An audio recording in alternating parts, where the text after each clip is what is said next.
सभी विद्यार्थियों का छवि कैरियर इंस्टीट्यूट पे स्वागत है। आज हम लोग ग्रुप डी के बारे में चर्चा करने वाले हैं।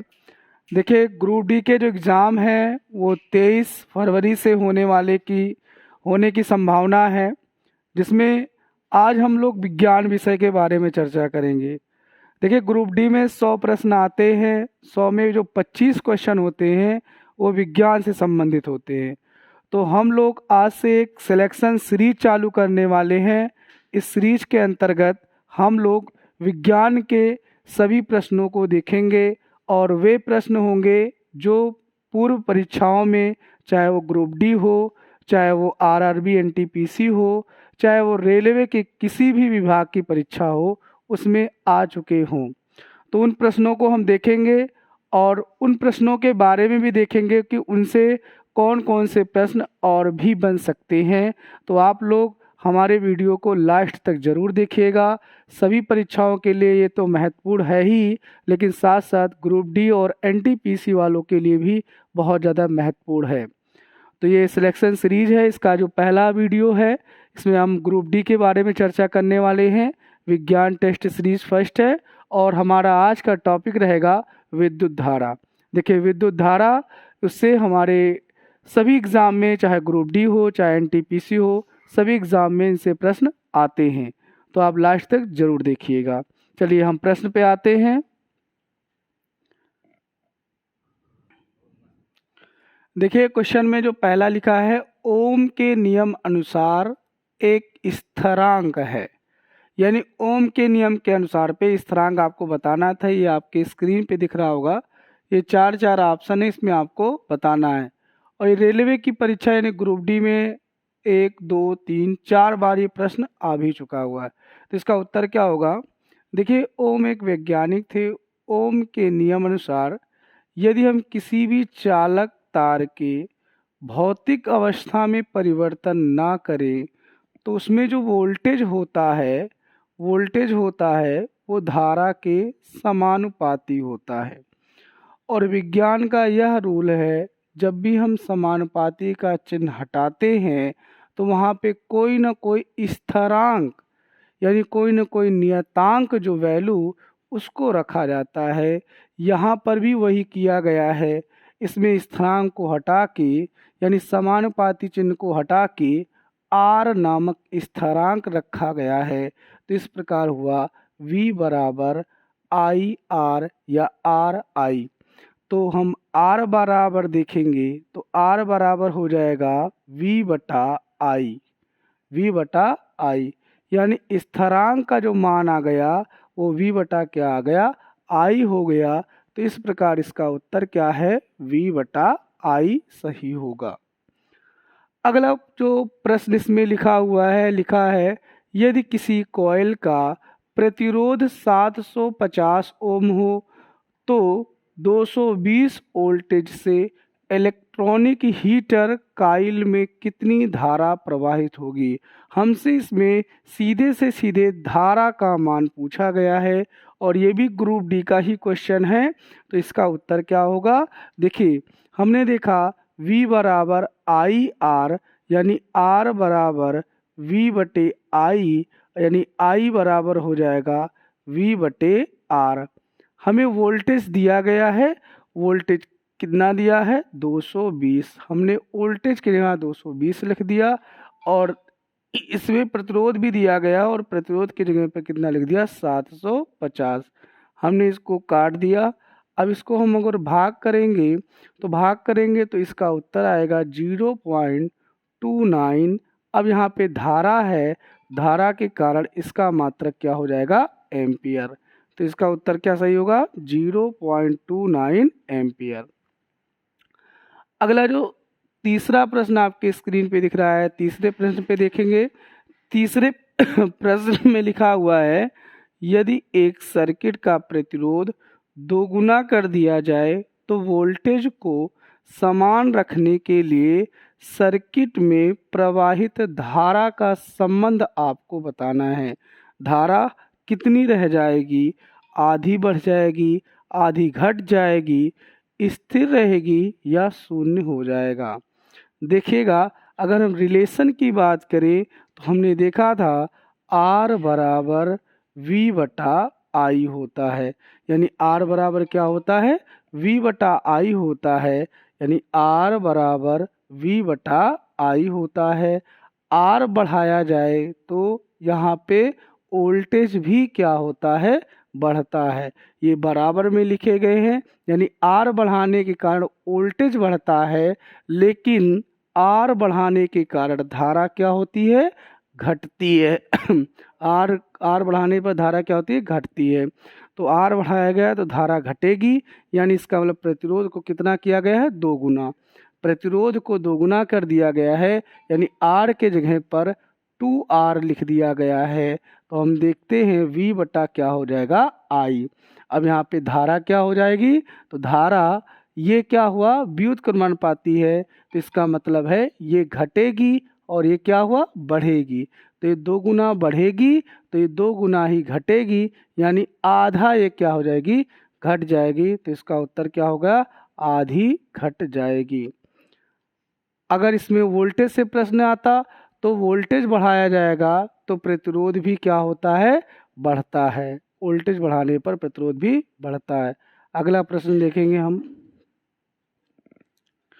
देखिए अगला जो प्रश्न है उसमें लिखा है विद्युत बल्ब में तंतु यानी फिलामेंट किसका बना होता है। तो देखिए जो बिजली के बल्ब होते हैं, एडिसन बल्ब है, उसमें जो तंतु होता है वो टंगस्टन का बना होता है, यानी टंगस्टन का बना हुआ तंतु लगाया जाता है। और दूसरी चीज़ जान लें कि विद्युत बल्ब में जो गैस भरी जाती है वो कौन सी गैस, नियान गैस, जो आर्गन गैस भरी जाती है, नियान भी भरा जाता है, लेकिन जो विद्युत बल्ब है, जो एडिशन बल्ब है, उसमें आर्गन गैस भरी होती है और जो ऑक्सीजन के जो हम कह सकते हैं ऑक्सीजन रोधी होती है। दूसरा चीज़ ये भी जान लीजिए, जो टंगस्टन होता है, टंगस्टन का जो गलनांक होता है वो 3000 डिग्री सेंटीग्रेड होता है, यानी टंगस्टन का गलनांक उच्च होता है। और दूसरा चीज़ ये भी है कि उसका प्रतिरोध भी उच्च होता है। इसके गलनांक और प्रतिरोध के उच्च होने के कारण यह तार जो है पूरी तरीके से लाल हो जाता है, इसलिए बल्ब में चमक आ जाती है। क्योंकि किसी भी तार में अगर प्रतिरोध ज़्यादा होगा तो वो तार लाल होगा यानी गर्म होगा, अगर उसमें प्रतिरोध कम होगा तो वो लाल नहीं होगा यानी गर्म नहीं होगा। इसीलिए विद्युत बल्ब में जो प्रतिरोध ज़्यादा होने के कारण वो बल्ब का जो तार होता है वो लाल पूरी तरीके से हो जाता है और वो प्रकाशमय हो जाता है। दूसरा चीज़ हमने दूसरा क्वेश्चन जो है 5वां क्वेश्चन है, इसमें लिखा है ट्रांसफार्मर को रूपांतरित करता है। ट्रांसफार्मर किसको रूपांतरित करता है, ये भी प्रश्न आया है। आवृत्ति को, वोल्टेज को, या धारा को, या धारा और वोल्टेज दोनों को। देखिए जो ट्रांसफार्मर है इसका उपयोग हम लोग एसी करंट में करते हैं, यानी प्रत्यावर्ती करंट में करते हैं, और इसका उपयोग हम वोल्टेज को और धारा को दोनों को बढ़ाने के लिए किया जाता है। डीसी करंट में इसका उपयोग, यानी ट्रांसफार्मर का उपयोग नहीं किया जा सकता, इसलिए एसी करंट में वोल्टेज और धारा दोनों को बढ़ाने के लिए ट्रांसफार्मर का उपयोग किया जाता है। तो इसका उत्तर क्या होगा, धारा और वोल्टेज। ये भी प्रश्न आ चुका है। अगला जो प्रश्न है, छठा प्रश्न है, उसमें लिखा है कि प्रतिरोधकता के व्युत्क्रम को क्या कहते हैं। देखिए जो प्रतिरोधकता होता है जिसका मात्रक ओम इनवर्स होता है, ये प्रतिरोधकता 1/ρ होती है। 1/ρ ये प्रतिरोधकता है, और प्रतिरोधकता के जो व्युत्क्रम है इसे हम चालकता कहते हैं, और चालकता का जो मात्रक होता है वो क्या होता है, महो होता है। तो इसका उत्तर क्या होगा, चालकता, यानी इसका मात्रक क्या है, महो। तो प्रतिरोधकता के व्युत्क्रम को हम क्या कहते हैं, चालकता कहते हैं। अगले प्रश्न की बात करें। अगले प्रश्न में लिखा है कि एक सर्किट दिया गया है, यानी एक इमेज दी गई है, और आपसे पूछा गया है कि ये इमेज किसका प्रतीक है, यानी कि ये इमेज किसका चिन्ह का डिनोट करती है। आपके ऑप्शन है तार का है, प्रतिरोध का है, बैटरी का है, या विद्युत बल्ब का है। तो इसका जो उत्तर सही होगा वो होगा किसका, प्रतिरोध का। प्रतिरोध का सिंबल ऐसे ही बनता है, यानी एक क्रम में ऊपर, फिर उसके बाद एक जिग जैग सीढ़ी की तरीके से प्रतिरोध का सिंबल बनता है, और ये भी प्रश्न आ चुका है। हम अगले प्रश्न पे चलेंगे। हमारा जो अगला प्रश्न है यानी 8वां प्रश्न है, उस पे हम देखेंगे। 8वां प्रश्न देखेंगे।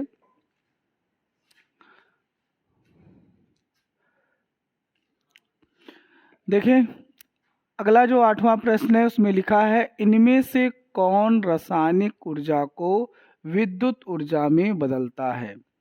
देखिए, इसका जो उत्तर सही होगा उसका उत्तर होगा बैटरी। देखिएगा, इसमें जो बैटरी होता है, बैटरी में रासायनिक ऊर्जा स्टोर रहती है, और रासायनिक ऊर्जा जो है बाद में विद्युत ऊर्जा में बदलती है।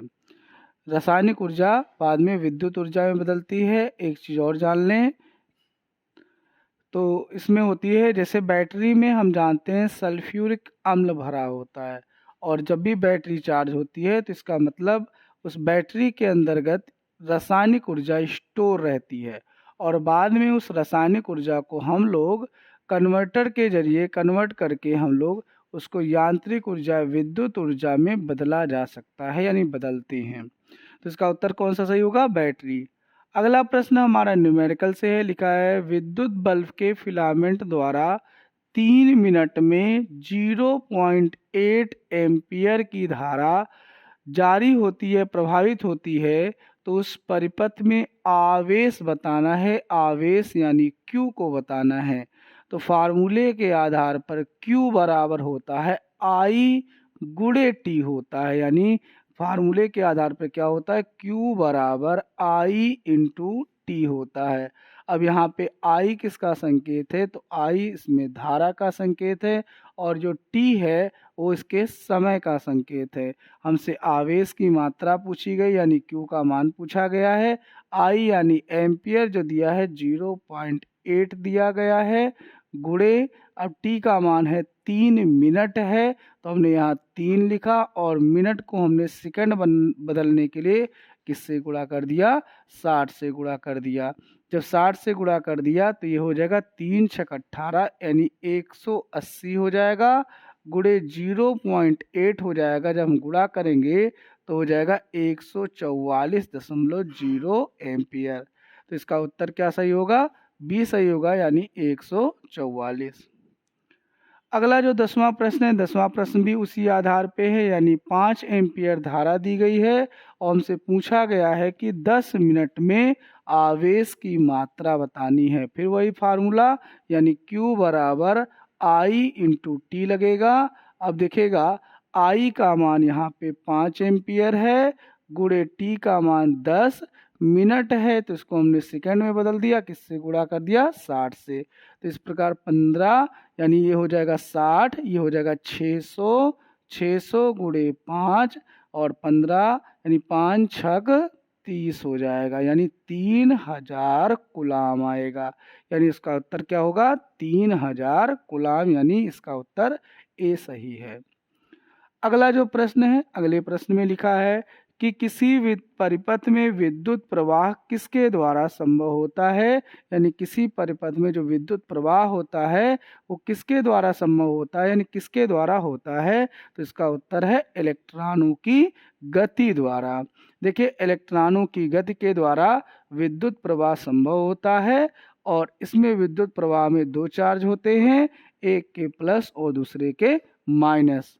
प्लस वाले चार्ज में आवेश उसी दिशा में जाते हैं और धारा भी उसी दिशा में जाती है, और माइनस वाले चार्ज में आवेश जिस दिशा में जाता है उसके विपरीत जो है वो धारा जाती है, उसके विपरीत धारा जाती है। तो इसका उत्तर क्या सही होगा, इलेक्ट्रॉनों की गति द्वारा विद्युत का प्रवाह संभव होता है।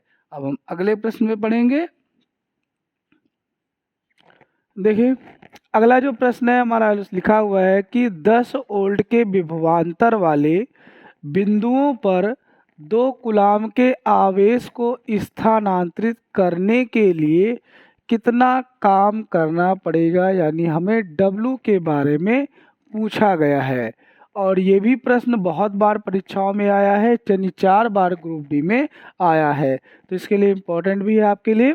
देखिएगा, इसके लिए जो जूल ज्ञात करना है यानी जो कार्य ज्ञात करना है, अगर हम विभवांतर की परिभाषा की बात करते हैं तो V बराबर W/Q, यानी किसी वैद्युत क्षेत्र के भीतर एकांक परीक्षण आवेश को जो लाने में किया गया कार्य होता है उसे हम विभवांतर कहते हैं। यानी V बराबर W क्या होता है, Q होता है। अगर हम V की बात करते हैं तो V यानी वोल्ट का मान 10 दिया गया है। अब यहाँ पे W है और W का मान हमसे पूछा गया है, लेकिन यहाँ पे आवेश है और आवेश का मान यहाँ पे 2 कूलाम दिया गया है। और हम जानते हैं भाग कर रहा है, उधर जाके क्या करेगा, गुणा करेगा। तो इस प्रकार W का मान कितना आने वाला है, 20 आने वाला है। लेकिन ये W है यानी कार्य है और कार्य का मात्रक क्या होगा, जूल होगा। इस प्रकार इसका सही उत्तर हो जाएगा 20 जूल। अगला प्रश्न जो लिखा है उसमें लिखा है एक धारिता यानी कैपेसिटर से 10 वोल्ट पर 1 कूलाम स्टोर करता है, तो इसकी धारिता बताना है। देखिए इसके लिए फार्मूला क्या होगा, धारिता यानी जिसका मात्रक फैरेड होता है, Q बराबर C/V होता है। जैसे धारिता में परिभाषा के आधार पर बताया जाता है आवेश की जो मात्रा है वो वोल्टेज के बराबर यानी समानुपाती होती है, और जब हम समानुपाती का चिन्ह हटाते हैं तो हम बराबर का निशान लगाते हैं और एक हम नियतांक लगाते हैं। यहाँ पे नियतांक C होता है जिसे हम कैपेसिटर्स यानी धारिता कहते हैं। तो C बराबर उत्तर होगा Q/V हो जाएगा। अब यहाँ Q यानी कूलाम कितना दिया गया है, 1 दिया गया है। V यानी वोल्ट, वोल्ट कितना दिया गया है, 10। अब हम इसको सॉल्व कर रहे होंगे तो 0 पॉइंट कितना आएगा, 1 आएगा। और फैराड यानी धारिता का मात्रक क्या होता है, फैराड यानी F लिखा जाएगा। तो इसका उत्तर क्या होगा, 0.1 F यानी फैराड। अगला प्रश्न लिखा हुआ है कि 1 ओम के 4 प्रतिरोध श्रेणी क्रम में जुड़े हुए हैं और हमसे परिणामी प्रतिरोध के बारे में पूछा गया है। तो जब भी किसी भी परिपथ में चार प्रतिरोध जुड़े हों, वो भी श्रेणी क्रम में जुड़े होते हैं, तो इस परिपथ का जो परिणामी सूत्र है यानी 1 ओम यहाँ पर भी है, 1 ओम यहाँ, 1 ओम यहाँ पर भी है, 1 ओम यहाँ, तो इसका जो परिणामी है यानी जो R टोटल होता है वो सभी का योग यानी R1, R2, R3 और R4 हो जाएगा। यानी चारों को जोड़ रहे होंगे और चारों का मान एक ही है यानी 1 है, तो 1 को 4 बार जोड़ेंगे तो 1, 2, 3, 4, इसका उत्तर हो जाएगा 4 ओम। तो इसका उत्तर क्या होगा, 4 ओम। अब हम अगले प्रश्न पे चलेंगे। हमारा 15वां प्रश्न क्या है, देखिए पहला प्रश्न है कि विद्युत मात्रा यानी विद्युत धारा की जो इकाई क्या है। तो देखिए विद्युत धारा की इकाई सीधे जान लें, विद्युत धारा की इकाई एम्पियर होती है। विद्युत मात्रा यानी विद्युत धारा की इकाई क्या होती है, एम्पियर होती है। अगला प्रश्न लिखा है कि 2 ओम के 2 प्रतिरोध है और ये सभी समानांतर क्रम में जुड़े हैं और हमसे परिणामी प्रतिरोध के बारे में पूछा गया है। तो देखिएगा अगर 2 प्रतिरोध हैं और दोनों समानांतर क्रम में जुड़े हैं तो इनका परिणामी प्रतिरोध हमें ज्ञात करना था। और एक चीज़ और भी जान लें, ये 2 है, ये भी 2 है, दोनों बराबर है। तो समानांतर क्रम में जो प्रतिरोध होता है 1/R बराबर 1/R1 प्लस 1/R2, यानी 1/2 प्लस 1/2। अगर इसको हम जोड़ेंगे तो 2/2 हो जाएगा, कट जाएगा, कितना आएगा, 1 आ जाएगा।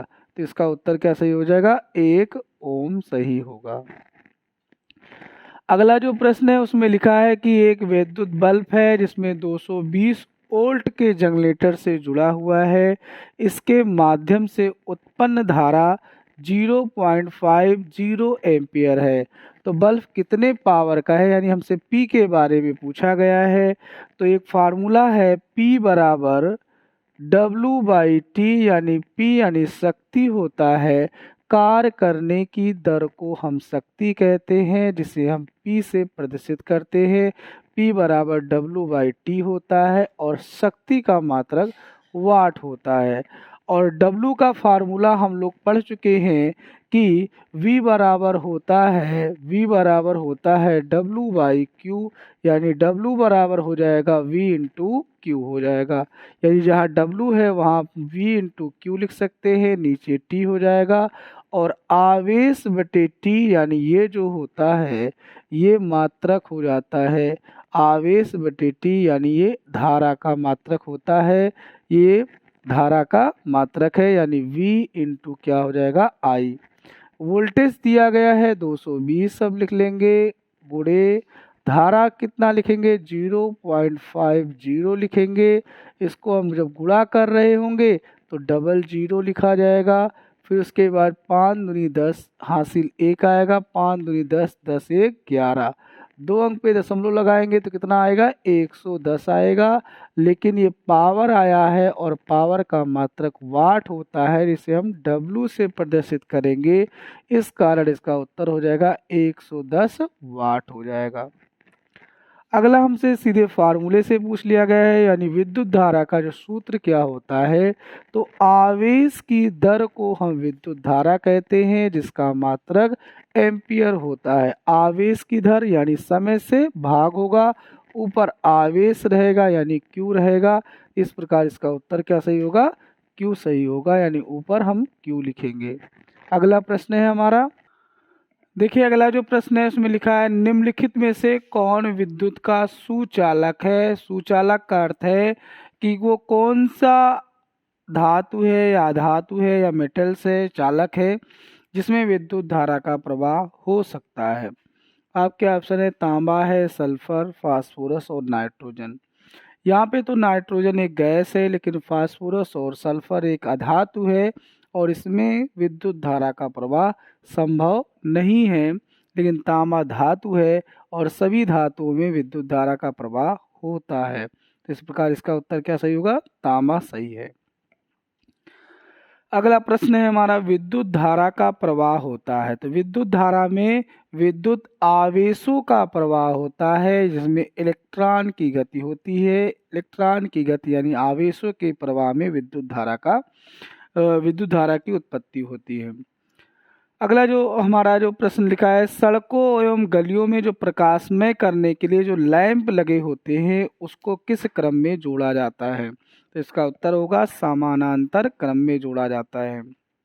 देखिएगा, अगर लैंप लगे हुए हैं, अगर इसको हम श्रेणी क्रम में जोड़ते हैं तो पता लगा कि मान लीजिए पहले वाला लैंप गड़बड़ है या पहले वाला लैंप फ्यूज हो गया है तो और लैंप प्रकाशमय नहीं होने पाएंगे। लेकिन जब हम समांतर क्रम में इसको जोड़ते हैं तो सभी को मेन से जोड़ा जाता है। इस प्रकार इसमें अगर हम कोई भी लैंप गड़बड़ हो गया तो अन्य लैंप प्रकाशमय होंगे और हमें इसकी गलती के बारे में यानी फ्यूज के बारे में जल्दी से अनुभव हो जाएगा और उसको हम लोग ठीक कर सकते हैं। लेकिन श्रेणी क्रम में ऐसा नहीं है। दूसरा है कि एसी करंट को डीसी करंट में कौन बदलता है। तो एसी को डीसी करंट में बदलने का जो यंत्र है उसका नाम है रेक्टिफायर। कंडेंसर जो होता है ये होता है हमारे पंखे में लगा होता है, जो हमारे पंखे की गति को बढ़ाने का कार्य करता है। एम्पलीफायर जो होता है ये साउंड के आवृत्तियों को बढ़ाने का कार्य करता है। लेकिन जो रेक्टिफायर होता है वो एसी करंट को डीसी में बदलता है और इसके कारण हमारी बैटरी चार्ज होती है। अगला प्रश्न है हमारा, देखिए अगला प्रश्न है हमारा, उसमें लिखा हुआ है विद्युत धारा के ताप प्रभाव पर। तो विद्युत धारा के जो ताप प्रभाव है उसका उत्तर क्या होगा, विद्युत हीटर में जानते होंगे तापमान होता है, यानी इसमें आप जानते होंगे तापमान कहीं ना कहीं ज़्यादा बनाता है। और यहाँ पे लिखा है विद्युत ऊर्जा को यांत्रिक ऊर्जा में परिवर्तित। तो विद्युत ऊर्जा को यांत्रिक ऊर्जा में जो परिवर्तित करता है तो उसका उत्तर होगा विद्युत पंखा। यहाँ पे आपसे ये पूछा गया, ये प्रतीक दिया गया है, ये प्रतीक किसका निशान है। तो ये एक वोल्टामीटर है। वोल्टामीटर जो हमारे विभवांतर को मापता है। तो इस प्रकार इम्पोर्टेंट आपके 25 प्रश्न ग्रुप डी के हुए जो ग्रुप डी के पहले परीक्षाओं में आ चुके हैं। आशा है आपको ये वीडियो ज़रूर समझ में आया होगा। अगले वीडियो में हम अलग नए चैप्टर के बारे में चर्चा करेंगे।